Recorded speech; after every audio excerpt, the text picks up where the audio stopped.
আজই মিহির মেহেন্দি অনুষ্ঠানের আয়োজন করা হবে বলে সিদ্ধান্ত নেওয়া হলো। মিহিদের বাসায় আজ লোক সরগরম অনেক, বাড়ি ভর্তি মানুষ। রান্নাঘরে সিন্নি চড়ানো হয়েছে, দুপুরের জন্য ভুনা খিচুড়ির আয়োজন চলছে। ওর শাশুড়ি, চাচি শাশুড়ি সকল মহিলারা রান্নাঘরে আছেন।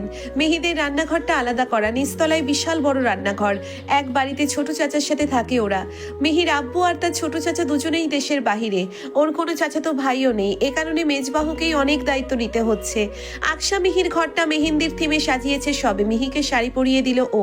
এরই মধ্যে দুপুরের খাবার নিয়ে আসলো মিহির চাচাতো বোন চিনিয়া। আকশা নিজ হাতে মিহিকে খাইয়ে দিল আজ। মিহি তো ভীষণ খুশি।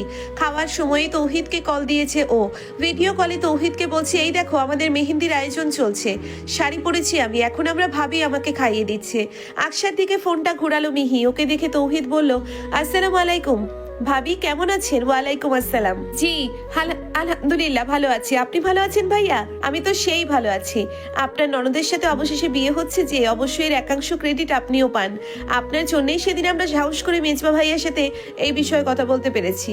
ভাইয়া এগ্রি না করলে তো আমাদের বিয়েটা হতো না। আমার শাশুড়ি তো সহজে রাজিই হতো না। তৌহিদ ছেলেটা খুব প্রাণখোলা এবং মিশুকে স্বভাবের। আকশা ওর কথা শুনে হাসলো। যাক, ভালোই হয়েছে। মিহি তার নিজের মতো মানুষ পেয়েছে, দুটোতে সারা জীবন এভাবে হেসে খেলে কাটিয়ে দেবে।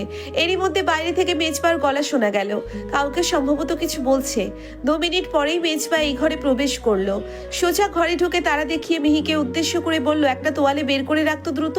মেজবা ওয়াশরুমে ঢুকে গেল। ভাইয়ের কথা শুনে মিহি চটজল দিয়ে ড্রয়ার থেকে পরিষ্কার তোয়ালে বের করে বিছানার উপরে রাখলো। এটুকুও ভালো করে জানে ওর ভাই অপরিষ্কার বা কারো ব্যবহার করা জিনিস ধরেও দেখে না। ওদের নিয়মিত ব্যবহার করা তোয়ালেও ধরবে না, তাই ও নতুন তোয়ালেই বের করেছে। মেজবা ওয়াশরুম থেকে বের হলো হাত মুখ ধুয়ে। এসে তোয়ালে দিয়ে মুখ মুছলো। মিহি তখনও তৌহিদের সাথে কল রয়েছে। ভাইকে আসতে দেখে ফোন নিয়ে ব্যালকনিতে চলে গেল ও। এদিকে আকশা বসে বসে কোলের ওপরে রাখা প্লেট থেকে এক এক লোকমা খাচ্ছে আর মেজবাকে দেখছে। লোকটা খুব তাড়াহুড়োই এবং কাজের প্রেসারে আছে বলে মনে হচ্ছে।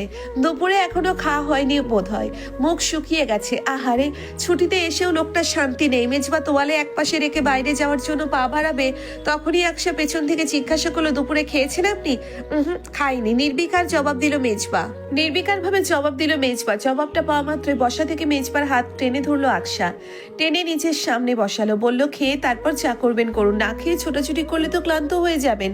ভাই একদম খাওয়ার টাইম নেই। ফুপা এদিকে দেশে নেই। মিহি আমার ছোট বোন, ওর বিয়ের দায়িত্ব তো বড় ভাই হিসেবে আমাকেই নিতে হবে। লাকিলি ওর বিয়ের সময় আমি এখানে আছি, না হলে পুপির যে কি হতো। কোনো পুরুষ মানুষ না থাকলে একা হাতে সব দিক সামলানো যায় না। সে না হয় বুঝলাম, কিন্তু খাওয়া দাওয়া তো ঠিক মতো করবেন। বাচ্চাদের মতো খাওয়ার ক্ষেত্রে অনিয়ম করলে চলবে?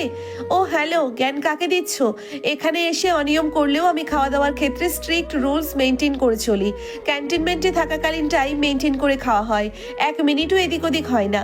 আমাকে না বলে নিজেকে দেখো, নিজেকে তো একবেলাও ঠিক মতো খাও না, এজন্যই ওজন 43-এর উপরে যায় না। হয়তো আরো কম হবে, সেদিন কোলে নিয়েই টের পেয়েছিলাম। এখন এসব কথা না তুলে চুপচাপ বসুন তো আমার সামনে।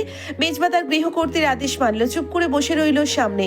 আকশা নিজের প্লেট থেকে খাবারের লোকমা তুলে মেজবার গালে উঠিয়ে দিল। একের পর এক লোকমা গরুর মাংসের খিচুড়ি ওকে খাইয়ে দিতে লাগলো। মেজবাও চুপচাপ আকশার হাতে খাবার খেলো, কোনো কথা বললো না। পানি খেয়ে হঠাৎ কি মনে করে মেজবা বলল, মানুষ বিয়ে করে বউয়ের হাতে রান্না খায় প্রতিদিন, অথচ আমার একদিনও সেই সৌভাগ্য হলো না, কপাল। আকশা কথাটা শুনে মুখে কিছু বলল না, তবে মনে মনে একটা দারুণ পরিকল্পনা করলো ঠিকই। মেজবার সাথে ক্যান্টনমেন্টে যাওয়া হলে ওকে নিশ্চয়ই প্রতিদিন রান্না করে খাওয়াবে আকশা। বিকালের দিকে শাড়ি পরেছে আকশা। ছাদে আগামীকাল প্যান্ডেল করা হবে। আজ বাসার ভেতরেই মেহেন্দি অনুষ্ঠান আয়োজিত হচ্ছে। আকশা মেহেন্দি দিয়ে তুলেও ফেলেছে। মেহিকে এখনো মেহেন্দি পরানো হচ্ছে। ঘর ভর্তি মেয়েরা। মেহির বাবার দিকের আত্মীয়রা আছে, আর মায়ের দিক থেকে কম বেশি সবাই। ওয়ার্ড্রপের উপরে রাখা সাউন্ড বক্সে গান বাজছে। হাত মাখেনসে মেহেন্দি। যাই তার শ্বশুর বাড়ি। মেহি মেহেন্দি পরা হাতটা উঁচু করে নিচে পাইছে দিতে ব্যস্ত। আকশাকে উদ্দেশ্য করে উচ্ছ্বসিত গলায় চেঁচিয়ে বলল, ভালো গান চালিয়েছো ভাবি। জানো তো, তৌহিদদের গ্রামের বাড়িও সিলেটে। ও কিন্তু ছেলেটি সিলেটি ছেলে। ওর বাবা ওর জন্মের বছর খানেকের মধ্যে এখানে এসে ব্যবসা শুরু করেন। তারপরে বাড়ি বানিয়ে স্থায়ীভাবে এখানেই থাকা শুরু করেন তারা। ভাবছি বিয়ের পর তৌহিদের সাথে সিলেটে যাব ওদের গ্রামের বাড়িতে।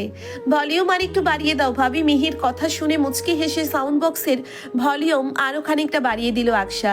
ওর ফোনটা ওয়ার্ড্রপের ওপর বক্সের ঠিক ডান পাশেই চার্জে দেওয়া হয়েছিল। ফোনে কল বেজে উঠল তখন। আকশা এগিয়ে গিয়ে ফোন চার্জ থেকে খুলে নিয়ে দেখলো কলির ফোন কল। এখানে অতিরিক্ত নয়েজ হচ্ছে বলে আকশা ঘর থেকে বেরিয়ে লম্বা বারান্দা ধরে সামনে এগিয়ে গিয়ে কল রিসিভ করলো। কি রে দোস্ত, বিয়ে করে ভুলে গেলি আমাকে? স্বামী বেশি আদর দিচ্ছে নাকি? ও কল রিসিভ করতেই ওপাশ থেকে কলির সম্ভবত শাড়ির ন্যায় চেঁচানো গলাটা শোনা গেল। আকশা হতাশ হয়ে বলল, তোর সাথে আমার আজ সকালেও কথা হয়েছে, তাহলে ভুলে গেলাম কিভাবে? মানুষের সাথে দীর্ঘদিন কথা না হলে তাকে ভুলে যাওয়া যায়, কিন্তু তোর সাথে তো আমার প্রতিদিন কথা হয়। এমন কোনো দিন বাদ যায়নি যেদিন আমাদের কথা না হয়। হ্যাঁ, সকালে কথা বলেছিস ঠিক আছে, কিন্তু আগে তো ভোর, দুপুর, সকাল, সন্ধ্যা, রাত সব সময় কথা বলতিস, এখন তাও বলিস না। আকশা না পেরে এবার চাপা স্বরে বলল, তোমার একটা বিয়ে হোক, তারপর তুমিও বুঝবা কেন বলতে পারি না। সারাক্ষণ স্বামীর সাথে লেগে থাকলে তো পারবা না, বুঝি না ভেবেছ? সিঙ্গেল কমিউনিটির সদস্য হলেও সব জানি আমি। স্বামীর কথা শুনে আকশা চুপ হয়ে গেল, শুধু বলল তবে কলি চুপ রইল না। ও বলতে থাকলো, দোস্ত তোকে একটা ভালো পরামর্শ দিই, এই ব্যাটা জাতের সাথে এত অ্যাটাচ হওয়া ভালো না। স্বামী আছে ভালো কথা, তাই বলে তাকেই নিজের দুনিয়া বানিয়ে নিস না। এই স্বামী প্রথমে আদর আহ্লাদ করে মাথায় তুলে যখন তোমাকে পায়ে ঠেলে দেবে তখন বুঝবা। জানিস তো, মরদকা চক্কর ময়াচ্ছে তাক্কর। আকশা এবার নড়ে চড়ে বসলো। কলির সাথে ওর মতামতের প্রায় 95% মিলে যায়, এই জন্যই বোধহয় ওরা বেস্ট ফ্রেন্ড। আকশা এতক্ষণ চুপচাপ থাকলেও কলির এই কথা শোনার পরে অতি উৎসাহের সাথে জবাব দেয়, ঠিক বলেছিস দোস্ত, জানিস ওনার অহংকার অনেক বেশি, আমাকে তো পাত্তাই দিত না শুরুতে। আমি তখন বোকা ছিলাম, এই ভেবে ভেবে মাথা ঠুকে মরতাম যে কেন উনি আমার সাথে এমন করে। তারপর বুঝলাম আসলে সবই ওনার অহংকার। ওনার মতো ভদ্র দাম্ভিক লোক আমি খুবই কম দেখেছি। এই পুরুষ জাতটাই খারাপ, এদেরকে বেশি লাই দেওয়া যাবে না। লাই দিয়ে আকশা কথা বলতে বলতে থেমে গেল হঠাৎ। প্রিয় বান্ধবীর সাথে পুরুষ জাত এবং স্বামীর সম্পর্কিত গুরুতর আলাপ ওর আপাতত এখানে স্থগিত হলো। হা করে তাকিয়ে রইল সামনের দিকে, চোখের পলক পড়ল না একবারের জন্যেও। মেজবা এগিয়ে আসছে সামনের দিকে, পরনে একটা সাদা পাঞ্জাবি এবং পাজামা, হাতে রোলেক্স ওয়াচ, চুলগুলো বরাবরের মতোই সুন্দরভাবে পরিপাটি করে রাখা, চেল দেওয়া সম্ভবত। আকশা অপলক দেখছে মেজবাকে। ততক্ষণে মেজবা এগিয়ে এসেছে প্রায় ওর কাছে, সম্ভবত ওকে কিছু বলতে এসেছিল।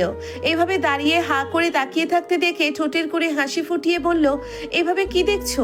আই নো আমি খুব হট অ্যান্ড হ্যান্ডসাম, তাই বলে এভাবে দেখো না। যতই পুরুষ মানুষ হই, আমারও তো কিছু লজ্জা শরম আছে নাকি? মেজবার কথা শুনে এবার ধ্যান ফিরল আকশার, তবুও দৃষ্টি সরালো না ও। মেজবা এবার ফিচেল হেসে বলল, ভাই এভাবে আর দেখো না, নজর লেগে যাবে। আকশা দৃষ্টি ফিরিয়ে এবার হঠাৎ চোখের নিচে লেপ্টে থাকা কাজলে কোনোই আঙ্গুল ঘষে সেই আঙ্গুলটা মেজবার দিকে এগিয়ে দিল। ওর কানের কাছে আঙ্গুল ঠেকিয়ে সেখানে কাজলের ফোঁটা দিয়ে বলল, মাশাআল্লাহ, এবার আর নজর লাগবে না। মেজবা মৃদু হেসে এবার কিছু একটা মনে পড়তেই বলল, আমার ফোনটা রাখো তো তোমার কাছে, ছাদে কিছু জরুরি কাজ আছে, সেখানে যাচ্ছি আমি। কেউ কল দিলে রিসিভ করো, ইম্পর্টেন্ট কল হলে ফোন আমার কাছে দিয়ে যেও। আচ্ছা জনাব। আকশা মাথা নেড়ে ভদ্র মেয়ের মতো জবাবটা দিতেই মেজবা একবার দক্ষ চাহনিতে চারিপাশ দেখে ওর মাথার পেছনে হাত চেপে ধরে রেখে কপালে একটা চুমু খেয়ে ছেড়ে দিয়ে বলল, শাড়িতে সুন্দর লাগছে। কথাটা বলেই মেজবা উল্টো দিকে পা বাড়িয়ে চলে গেল ছাদের দিকে। আকশা তখনও বড় বড় চোখ করে ওর যাওয়ার পথে তাকিয়ে রইল। মেজবা সাধারণত সহজে কাউকে কমপ্লিমেন্ট দেয় না, আকশাকেও এর আগে কখনো দেয়নি, এই প্রথম সাধারণ একটা কথা, অথচ শুনতে অসাধারণ লেগেছে আকশার কাছে, এখনো কানে বাজছে। মেজবার সাধারণ একটা কথাও অসাধারণ লাগে ওর কাছে। লোকটাকে দেখলেই দিন দুনিয়া সব ভুলে যায় যেন। আর এই লোককেই নাকি পাত্তা দেবে না আকশা, তাকে পাত্তা না দিয়ে পারবেও বা কিভাবে? মেজবা ইফতেখারের পার্সোনালিটি এমন যে তাকে ইগনোর করা যায় না।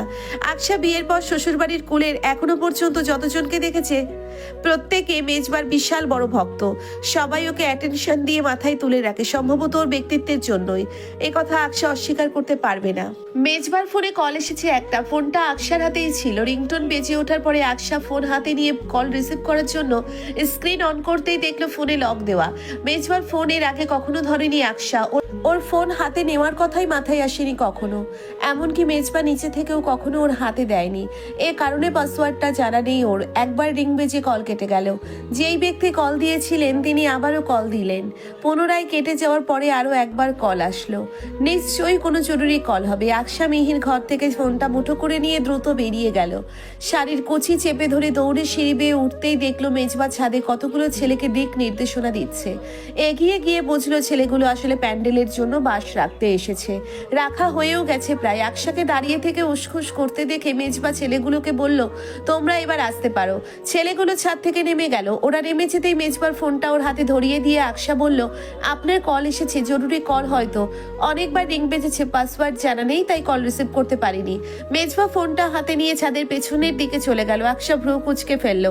সামান্য একটা ফোন কলের জন্য আড়ালে যাওয়ার কি দরকার? ওর সামনে কথা বলতে কি অসুবিধা?